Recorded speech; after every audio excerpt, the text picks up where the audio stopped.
ကြောင်ရောက်ကလာမေးပြခဲ့ရင်မင်းနဲ့ကြောင်တွေမပြောပြချင်ဘူးကဲလို့မြတ်ကြောင်ရောက်ကလာမေးပြခဲ့ရင်မင်းနဲ့ကြောင်တွေမပြောပြချင်ဘူးငါမလို့ဖြေရမလဲအဖြေကမင်းစီမငါမသိပါကွာငါဘယ်လိုဖြေရမလဲအဖြေကမင်းစီမချေရတို့ဝေးသွားရင်မလွယ်ဘူးချေရဲ့မောင်နေတဲ့လမ်းမှာထပ်မှငါတယောက်တည်းယူတကယ်ဝေးသွားရင်ခံစားရမယ်ပျော်ရွှင်ခဲ့တော့ရဲ့တိတ်တွေငါမမေ့သေးဘူး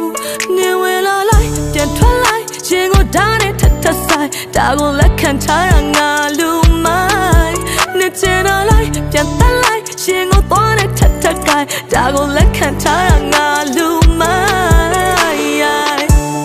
သစ္စာရှိသူတိုင်းတွက်ကမြဲရဲ့ဖောက်ပြန်နေသူတိုင်းတွက်ကပျော်ရွှင်မှု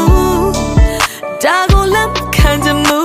တရားမမျောတာပါဘူးတို့တဆကြောင်ရောက်ကလာမေးပြခဲ့ရင်မင်းနဲ့ချောင်းတွေမပြောပြချင်ဘူးကဲလို့မြတ်ကြောင်ရောက်ကလာမေးပြခဲ့ရင်မင်းနဲ့ချောင်းတွေမပြောပြချင်ဘူးငါမလို့ဖြေရမလဲအဖြေကမင်းစီမငါမသိပါကွာငါဘယ်လိုဖြေရမလဲ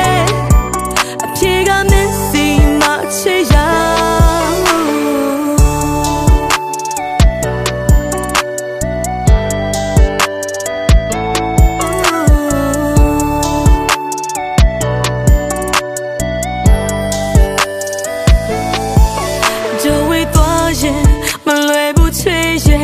မောင်နေတဲ့လမ်းမှာထပ်မှငါတယောက်တည်းယူတကယ်ဝေးသွားရင်ခံစားရမယ်ပျော်ရွှင်ခဲ့တော့ရဲ့တိတ်တွေငါမမေ့သေးဘူးနေဝင်လာလိုက်ပြန်ထွက်လိုက်ရင်ကိုဓာတ်နဲ့ထပ်ထပ်ဆိုင်ဒါကိုလက်ခံထားရငါလူမိုင်းနေချင်တော့လိုက်ပြန်တက်လိုက်ရင်ကိုသွားနဲ့ထပ်ထပ်ကိုင်ဒါကိုလက်ခံထားရငါလူမိုင်းသစ္စာရှိသူတိုင်းတွက်ကမြဲရဲ့ဖောက်ပြန်နေသူတိုင်းတွက်ကပျော်ရွှင်မှုဒါကိုလက်ခံချင်မှုတရားမမျောတာပါဘူးတို့တဆကြောင်ရောက်ကလာမေးပြခဲ့ရင်မင်းနဲ့ချောင်းတွေမပြောပြချင်ဘူးကဲလို့မြတ်ကြောင်ရောက်ကလာမေးပြခဲ့ရင်မင်းနဲ့ချောင်းတွေမပြောပြချင်ဘူးငါမလို့ဖြေရမလဲ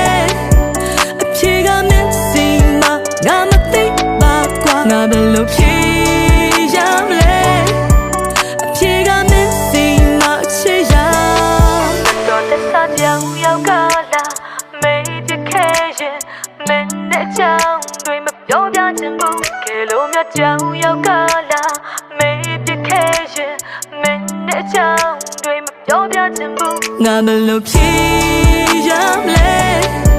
အဖြေကမင်းစီမငါမသိပါကွာငါဘယ်လိုဖြေ